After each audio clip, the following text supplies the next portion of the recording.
hope I'm doing well in your studies.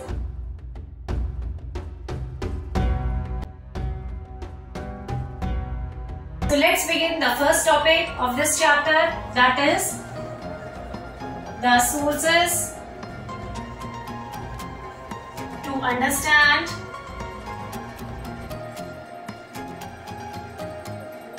Bhakti and Sufi tradition. So what are these sources from which we can understand the entire story of the chapter?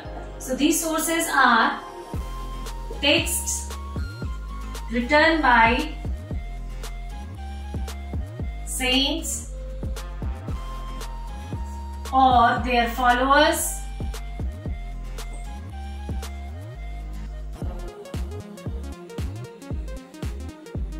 in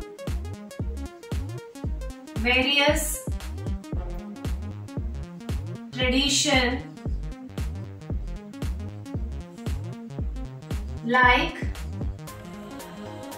Vedas, which was written in simple Sanskrit language, and thereafter another source was biography or hagiography.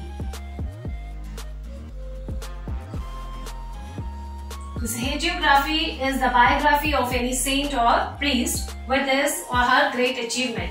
So these were the another sources, and further these compositions were again went with a great research and then concluded that exactly whether all the incident which is mentioned by the followers or the saints are correct in the past or not. So all these were being again rectified and recorrected. So these are the sources, basically text written and biographies and hagiographies.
Let us move towards the next topic, and the title is A Mosaic of Religious Belief and Practices. As we know, India is diverse with different religion. Now here, how the integration of all these cults took place. There is a two process to integrate different cults. First is the publishing of the Brahminical text, and which later on they adopted, they accepted and started reworking upon those beliefs and practices. Here we find that in early phases, which we are reading about 8th century to 18th century time period, earlier women and Shudras were not allowed to read and to speak anything about the religious text. They were being exempted from all these pure spiritual books. Now there is another belief that these spread into two ways. These cults spread into two ways. One were the belief which were generated between the greats and little. So here, who are these greats? These greats are the Brahman and little are symbolized for the Shudras. So these beliefs were spread and shaped out between two contradictory social groups. One were greats and another were littles. So throughout the world, these practices, whatever they believed since from beginning, were going on all around. Now, here we have one example which is there, which is mentioned in the textbook, that is the example of Puri, which is in Odisha, where the Jagannath Puri, the idol of Jagannath, is resembled, though the actual idol looks something different, because Jagannath is being referred as a avatar of Vishnu. So in the same way, when we find the different posture of Vishnu, it doesn't resemble to the posture which is given in the book. So, but it is a belief of tribal community that they used to believe that this is the idol of our Vishnu and sister Subhadra and brother.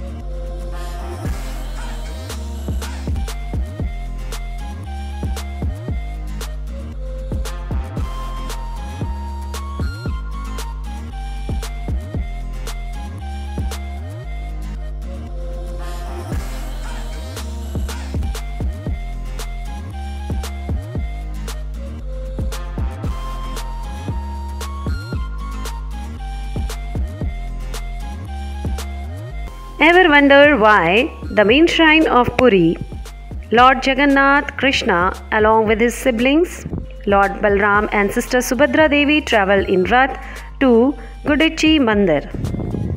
Well, there is a mythological story behind that which people keep speaking about. It starts at the time of Pandavas Vanvas, when all the 5 brothers along with Draupadi are in exile. As Arjuna is in exile and being a wife of Subhadra Devi also followed the same way of living as her husband Arjuna, is leading to the forest by staying at her maternal home. Meanwhile, Rukmani, Lord Krishna's first wife, also considered as an avatar of goddess Lakshmi, invites Subhadra Devi to her home to make her feel good as she stays depressed for the events that had taken place. To make her feel better and make her stay a pleasant one, Rukmani Devi shows her ornaments, saris and all luxuries related stuff to her. Seeing all these things, Subhadra Devi gets even more depressed and feeling isolated, leaves crying to her maternal home in cart. After getting to know their sister is left crying, Lord Jagannath and Lord Balram immediately followed her in their respective cart. On reaching Subhadra Devi's place, Rohini Devi, the first consort of Vasudeva and mother of Subhadra Devi, was consoling her. On seeing Lord Jagannath and Lord Balram, she at once sprung to joy and invited them with great enthusiasm. After providing them with her blessings, she requested Lord Jagannath to stay at her place and asked him to provide her the darshan of all his avatars. As per Rohini Devi's wish, Lord Jagannath agreed to stay, and from very next morning he started to showcase his avatars as one per day in sequence, starting with Matsya Kurma, Varaha Narasimha Vamana, Parshurama Ram, followed by Krishna and ending with Kalki avatar. After showcasing all avatars at his aunt's home, immensely happy Rohini Devi decorates Lord Jagannath, Lord Balram and Subhadra Devi like a small child with the new dresses and heavy ornaments. And 3 of them leave back to visit Rukmani Devi. As Rukmani Devi is left behind and angry upon Lord Jagannath, she doesn't allow all 3 of them to enter into the house, as Lord Jagannath doesn't want to keep his wife angry and depressed for a long time. So Lord Jagannath prepares sweet for himself and goes to feed her. On having the sweet, she feels happy and agrees to enter them into the house. So this is the story people keeps on saying about. Moving towards the subtopic under same heading, Mosaic religious belief, and that is differences and the conflicts. What were the differences and conflicts among the different sects? Now here, there were 3 sects or cults which used to practice different rituals. Here one group was of Tantric practice, another is of Puranic practice and then Vedic practice. According to Tantric practice, the goddess were being worshipped and these goddesses were classified as Tantrics. Men, women as well as any varieties of people can go and worship over there. Means there is no difference in the type of social caste or creed. Here in Puranic practice, we find that devotees, they used to believe that the supreme god is only Lord Shiva and Vishnu in the world. So this is their belief. On the other hand, Varnas based practices used to take place over there, where women and Shudras were not allowed to go and do any kind of rituals.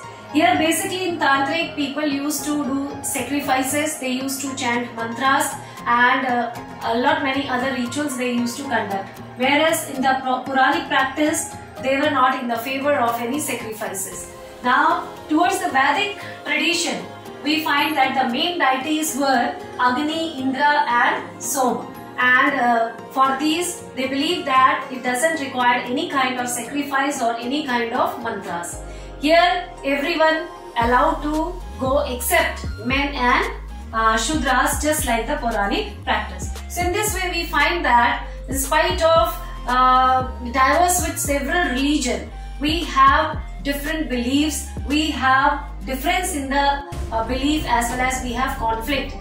Some says with different ideology and others says with a different. That is only we understood in this topic, that a mosaic of religious belief and practices, under that differences and conflicts. What were the difference? So different cults we understood about all these.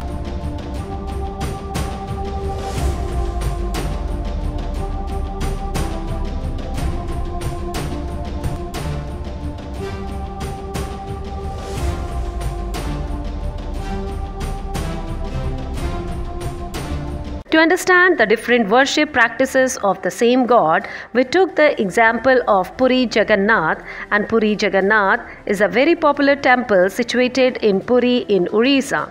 Here Puri Jagannath is the principal deity of Lord Vishnu, a local deity whose image was and continued to be made of wood by the local tribal specialist, was recognized as a form of Lord Vishnu. Vishnu was visualized as a way that were different from that in the other part of the continent. Whereas worship of goddess often simply in the form of stones simmered with the ochre, which was eventually widespread. Let us see the differences and conflicts of worshipping tradition.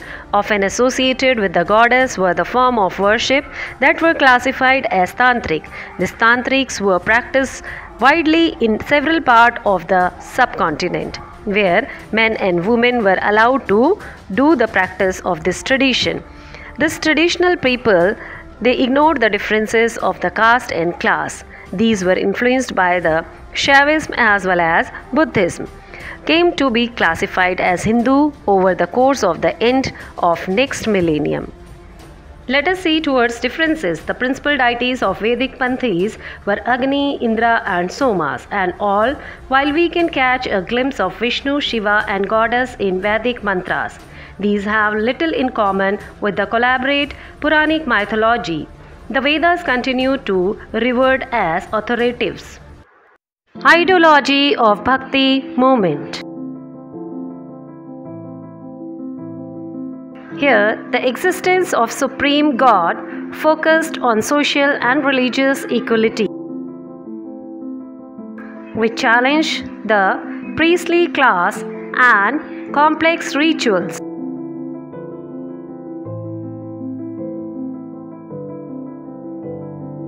There were two sects of Bhakti movement towards the Indian, North Indian and South Indian. Kabir, Tulsidas, Guru Nanak and Ramanujan were from North Indian side, and Alwar and Nyanyars were very popular in South. Let's know more about Kabir Das. He was brought up in a family of Julaha or weavers settled in Banaras. He rejected all the forms of external worship. He believed in formless Supreme God. He preached that only path to salvation was through bhakti or devotion. He rejected the domination of priestly class and caste system. Let us know about Guru Nanak Sahib. He was born at Talwandi, Nanak Sahib in Pakistan. He emphasized the importance of one God. His idea of liberation was pursuit of active life with a strong sense of social commitment. He used the term like Naam, Daan and Snan. Nan Chapan, Kirat Karan and Vandachakan were the main ideology. His followers ate together in the common kitchen called Langar, and the sacred place created by Baba Guru Nanak was known as Dharamsal or Gurudwara. Let us know about Mirabai. She was a disciple of Ravidas and saint from an untouchable caste. She was devoted to Lord Krishna. She composed bhajans expressing her intense devotion. Mirabai cancelled the norms of upper caste. Adi Shankaracharya. He was born in Kerala and he advocated the doctrine of Advitya, which means the oneness of individual soul and supreme God. He considered the world around us to be an illusion or Maya. He praised renunciation of the world to attain salvation. Bhakti movement towards south. In the two sects, these were Alvar and Jnanias. Alvar were the worshippers of Lord Vishnu, whereas Jnanias were the worshippers of Shiva. They belonged to all the caste. They were influenced by Sangam literature. They believed in love and heroism.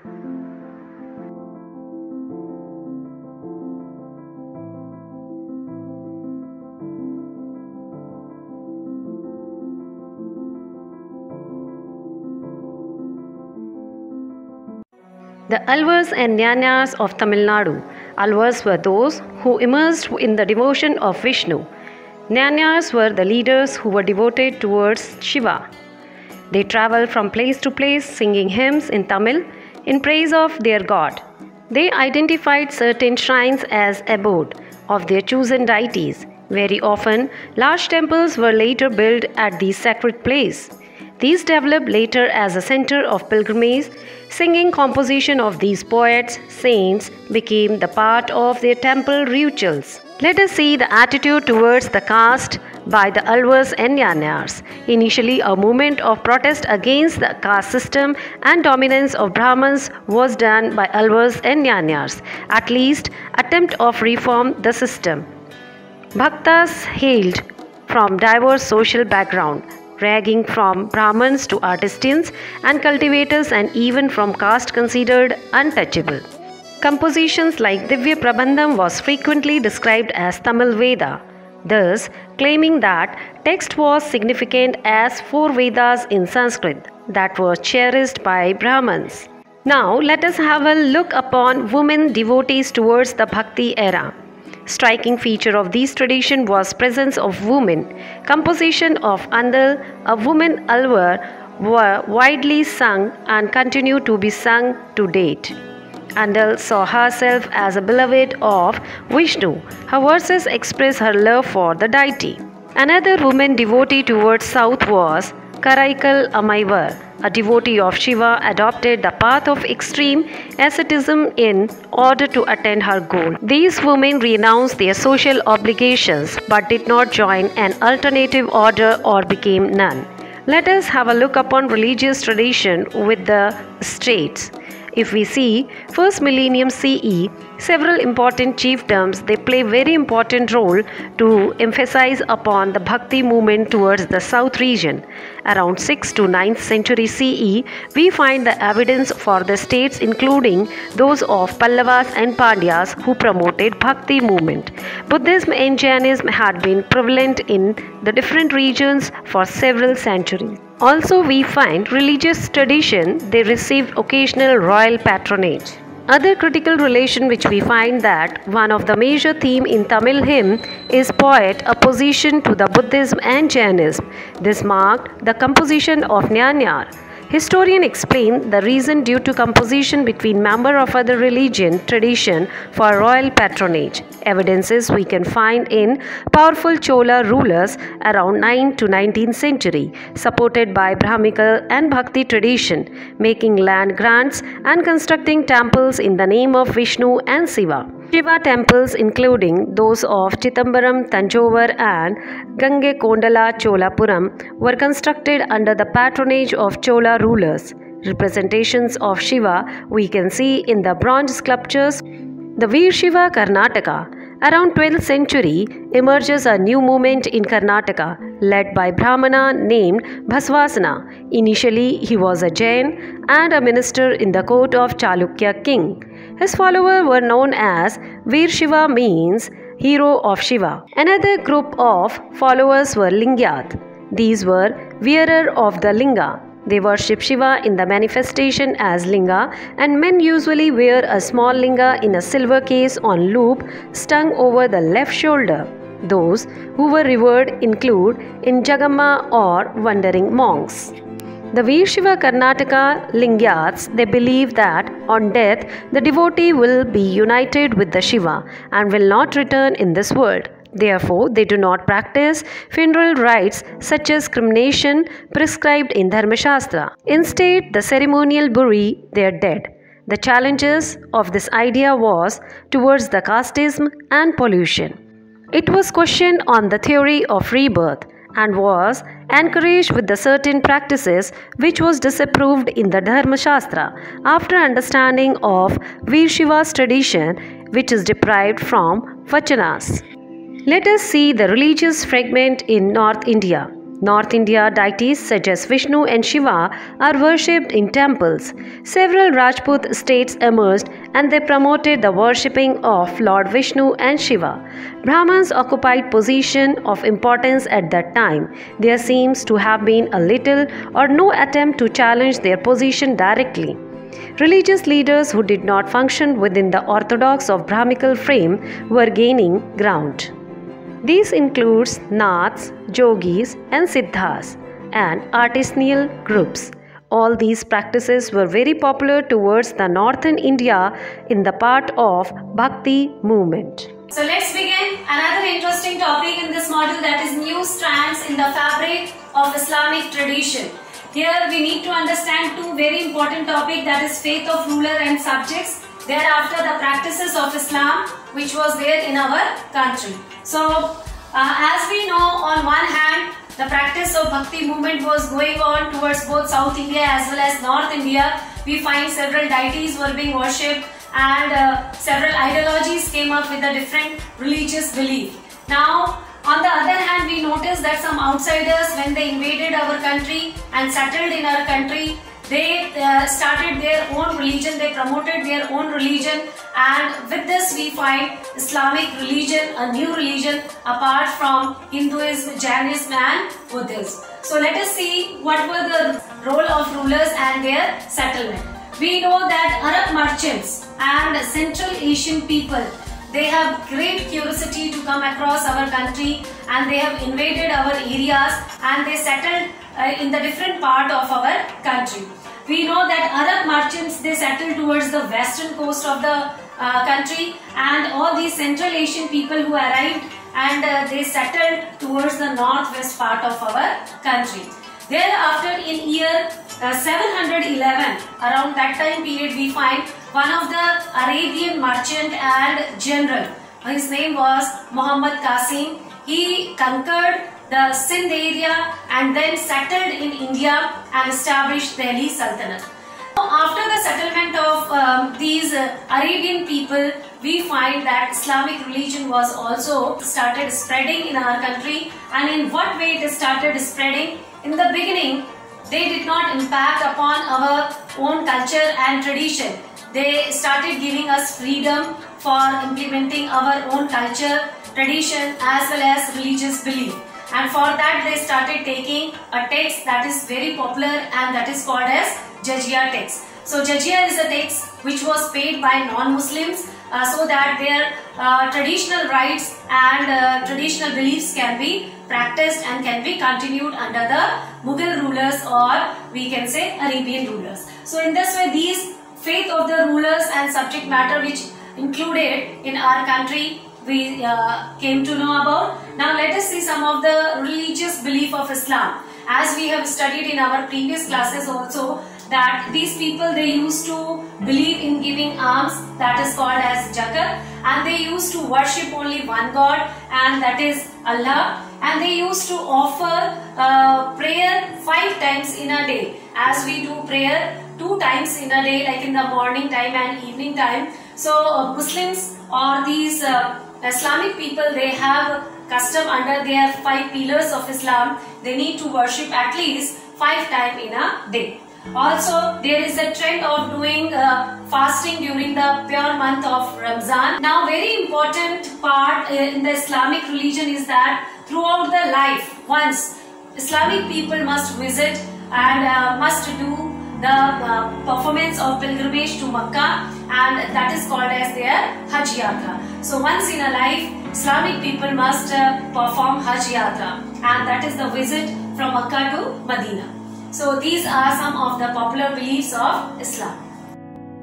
The popular practice of Islam, that is called 5 pillars of the faith. These are: there is only one God, that is Allah, and Prophet Muhammad is his messenger. Now, second one is the offering of prayer 5 times a day, that is called namaz or salat. Giving alms, that is zakat, and fasting during the month of Ramzan is called Swan. Now performing the pilgrimage to Makkah, that is called Hajj Yatra. These universal features were often overlaid with the diversities in practice derived. The sections were divided into Shia and Sunni. For example, the Khwaja, a branch of the Islamic, that is Shia sect, developed a new mode of communication and disseminating the idea derived from the Quran through an indigenous literary genre. These includes the Ginan, derived from the Sanskrit jana, which means knowledge, devotional poem written in various languages like Punjabi, Hindi and Gujarati. The Arab Muslim traders who settled along with the Malabar coast near Kerala adopted the local language, that is Malayalam. The complex blend of universal faith with the local tradition is perhaps best exemplified by the architecture of mosques. Some architectural features of mosques are universal, such as orientation towards Makkah, evident in the placement of the mihrab. However, there were several features that show variations, such as roof and building materials.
Names of communities. We often take the term Hindu and Muslim for granted as label for the religious communities.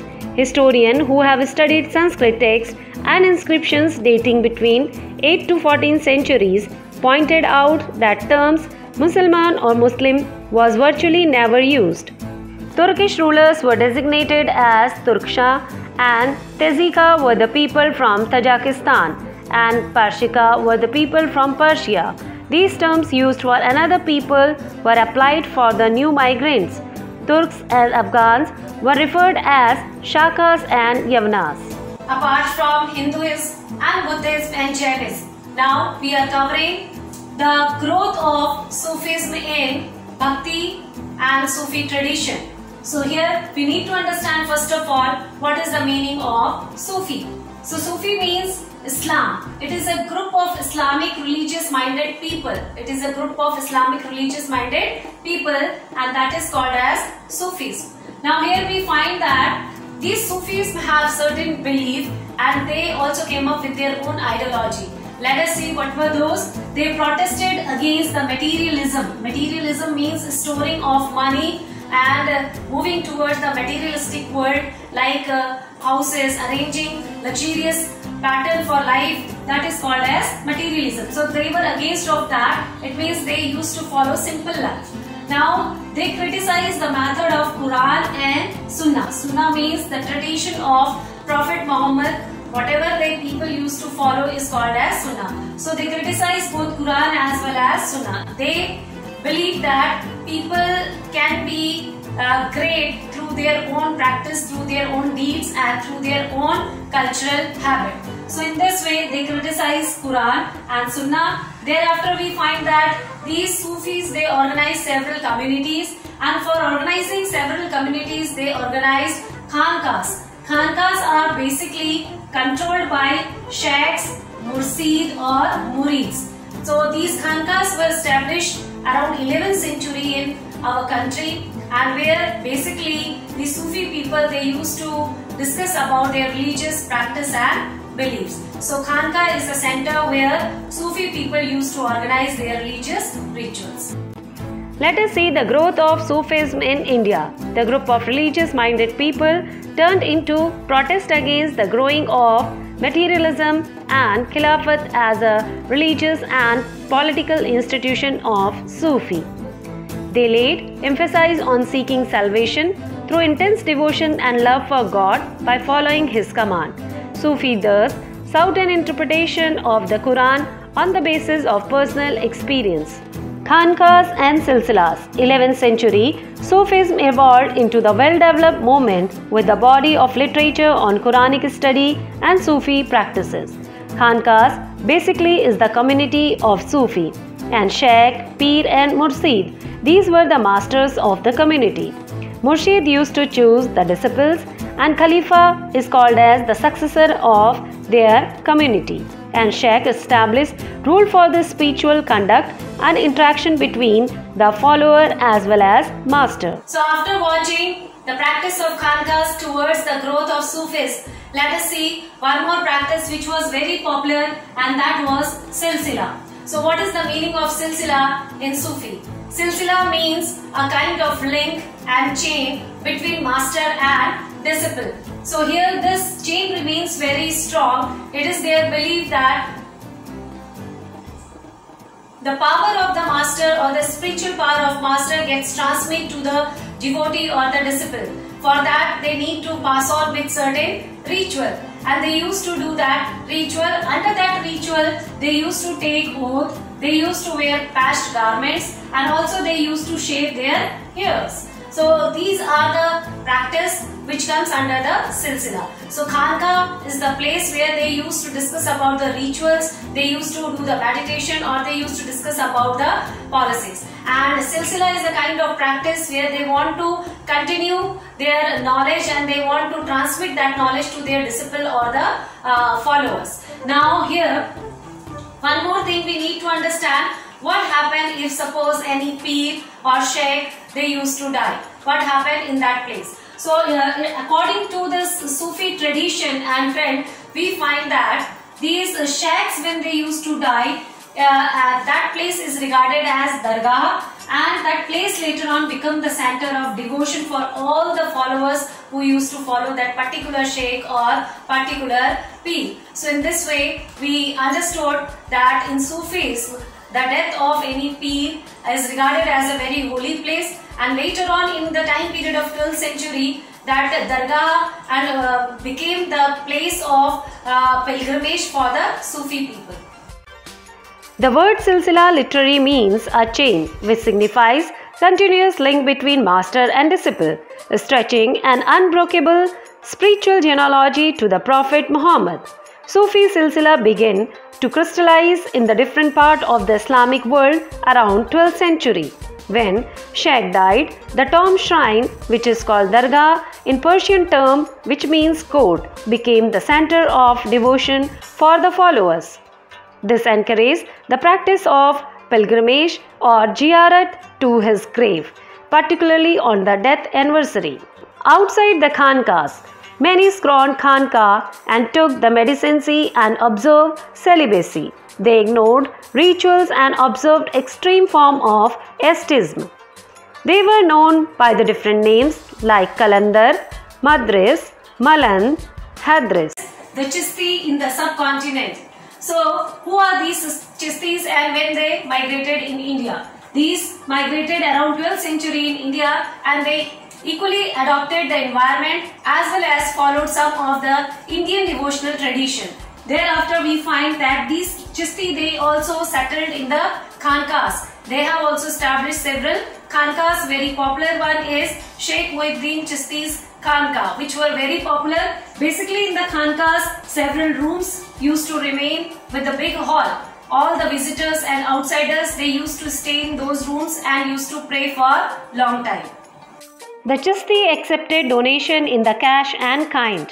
Rather than accumulating donations, they prefer to use these fully on immediate requirements such as food, clothes, living quarters and ritual necessities. When the Turks set up in Delhi Sultanate, they resisted the insistence of the ulmas and imposing to Siyara as a state because they were anticipating the opposition from the subject, the majority of whom were non-Muslim. The Chistis in the subcontinent. The Chistis, most influential group which migrated to India. They adopted successfully to the local environment and adopted several features of Indian devotional tradition. Let us see the life in Chisti's khanqah. Khanqahs were basically the center of social life. Sheikh Nizamuddin basically situated a khanqah in the river bank of Yamuna in the place Ghayaspur. There he comprised several small rooms and big hall in khanqahs. Here we find in khanqahs basically Sheikh Nizamuddin family member, his attendants and disciples used to stay. Sheikh used to live small room on the roof of the hall, whereas a veranda surrounded with the courtyard and boundary wall run around with the complex. On one occasion, fearing a Mongol invasion, people from the neighboring area flocked into the khanqah to seek refuge. Apart from this, inside the khanqah, we find an open kitchen which is also called as langar. From morning till late night, people from all walk of life came seeking discipleship, amulets for healing and intercession of the sheikh in various matters. Visitors basically included all the poets such as Amir Hassan Says, Amir Khusro and the court historian that is Ghiyasuddin Barni. Let's discuss about next topic, that is Chisti devotionalism. We find that towards the path of devotional in Sufis, there were several patterns which were introduced. Among these were Ziyarat, very popular one, then is Qawwali. So let us know what is Ziyarat. Ziyarat is basically the tomb of Sufi saint which is established where the practice of Sufi spiritual grace is being created, and to increase the path of devotion, they increased these kind of practice. Very popular one is Khwaja Muhyiddin Chisti, which is popularly known as Garib Nawaz. And now moving toward the another part of devotion was Qawwali. Qawwali basically is a form or performance of song which is sung on the name of God Allah, and their very popular one we find at the time period of 12th and 13th century, Amir Khusro. He was a great poet, musician as well as devotional and disciple of Sheikh Nizamuddin Aulia, and he promoted Qawwali, the form of worshipping of God in the form of music and song. So this is the way of Chishti devotionalism, which was very popular around 12th to 13th century in India. Chishti's devotionalism, Ziyarat and Qawwali. Ziyarat, pilgrimage to the tomb of Sufi saint for seeking spiritual grace of Sufi saint. For more than 7 centuries, people of various creed, class and social background have expressed their devotion at Dargah of 5 great Chishti saints. These were Sheikh Muhyiddin Siji, Khwaja Qutubuddin Bakhtiar Kaki, Sheikh Farrukuddin Ganje Shakar and Sheikh Nizamuddin Aulia, Sheikh Nasruddin Chirag-e-Delhi. Around 16th century, shrine became very popular. Spirited singing of pilgrim made Akbar to visit the tomb. He went there 14 times and each of his visits is celebrated as a generous gift. Also, part of Ziyarat is used for music and dance, including mystical chants performed by special trained musicians called Qawwals. The Sufi remember God either by reciting the Zikr, that is divine names, or evoking his presence through Sama, that is audition or performance of mystical music. Let us see the type of language used by the Sufi saints in India for the mode of their communication. Here we find in Delhi, during the time period of Chishti, the Chishti Silsila associators, they basically communicated in the language of Hindevi. And some of the poem which is being composed during the time period of 17th and 18th century in India were written in Urdu language. Now moving towards the last topic of this, that is Sufi and states. They were not towards the worldly atmosphere, not towards the close of the worldly path. It means they accepted the kindness and duration. Whosoever they find needy one, immediate on the spot they used to help them out by giving them clothes, food. Language and communication. Sama was the Chishti's local language and Hindevi was conversed by the Chishti in Delhi. Baba Farid composed verses in the local language which were incorporated in Guru Granth Sahib. Other composed long poems were expressed towards the idea of love by using human love as an allegory. The Padmavat composed by Malik Muhammad Jaisi revolved round the romance of Padmini and Ratnasen, the king of Chittor. A different genre of Sufi poet, Bijapur and Karnataka. These were very popular and these were the short poem in Dakkan language sung by women while performing household chores. Compositions were in the form of Lorinama or lullaby and Shadinama or wedding songs. Sufi in this region were inspired by pre-existing bhakti tradition of Kannad Vachanas, of Langyats and Marathis. Let us know more about Sufi movement and popular Sufi saints of India. Sufism. Sufism is a reform movement which originated in Persia and became popular in India in 12th century AD. The followers of this movement called Sufis. The word Sufi has been derived from the Arabic word Suf, which means wool, and was used symbol of simplicity and silence protest against the growing of luxurious of the world.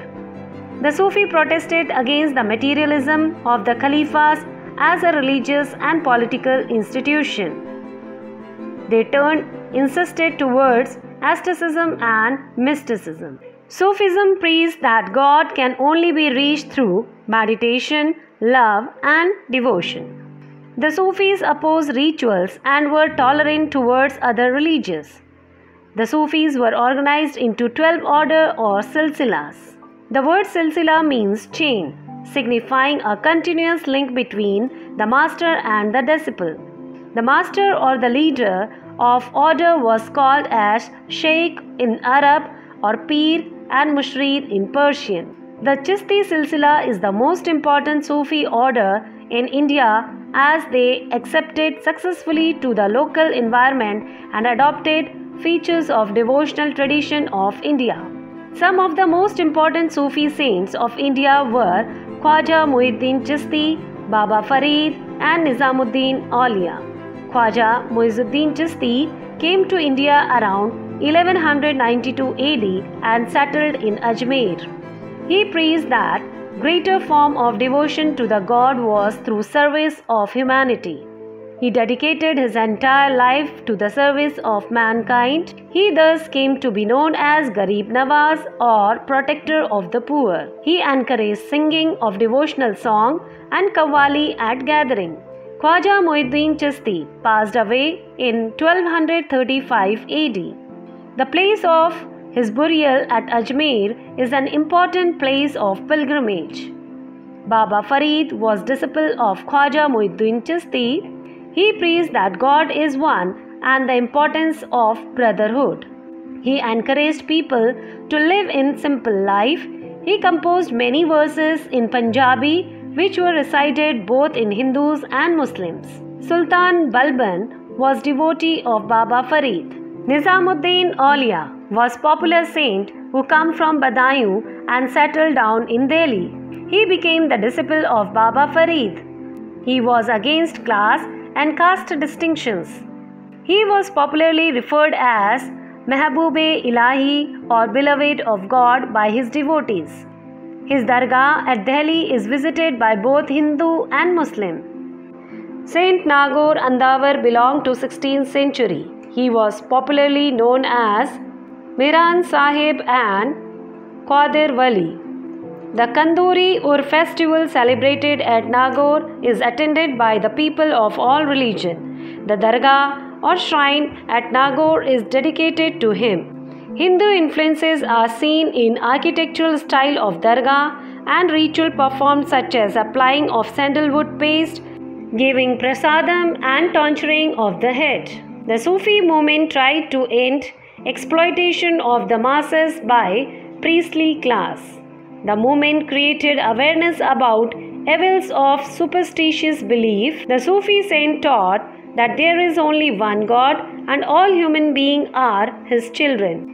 They emphasized on leading a pure life and serving the poor and needy. They condemned rituals and sacrifices. Hindi, Punjabi, Bengali, Kannada, Telugu and Tamil literature were enriched by Sufi saints. Let us recall in short all the points that we have covered in this module.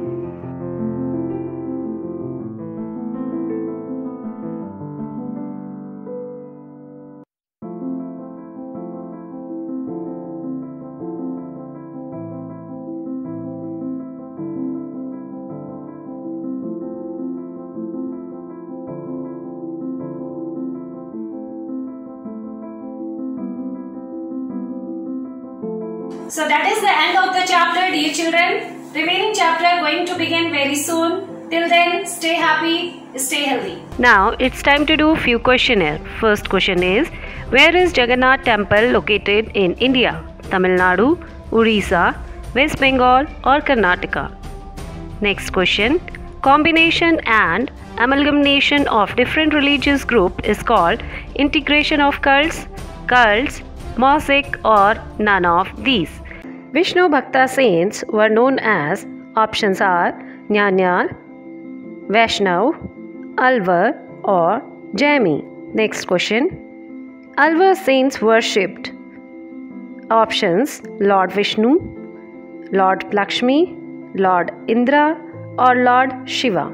Non-Muslim had to pay a religious tax which is called, options are Zakat, Shukrana, Jizya or none of these. Second question, choose the correct option. Islamic law is known as Sharia, Samir, Ulema or none of these. What is the literary meaning of silsila? Options are a chain, discipline, devotion or without attribute. Which of these was the part of Chishti worship? Dance, music, qawwali or all of these. Next question is, which of the following practices in Chishti Khanka represents attempts to assimilate local traditions? Bowing before sheikhs, offering water to visitors, shaving the head off initiates yogic exercise. First option is first and second is correct. Second option is only first. third option is first, second and fourth are the correct option, or the last option is all of above are correct. Last question is, who is ulma? Options: devotee of Shiva, devotee of Vishnu, Muslim Sufi saints, or scholars of Islamic studies. Answer all these questions in comment. Thank you for watching.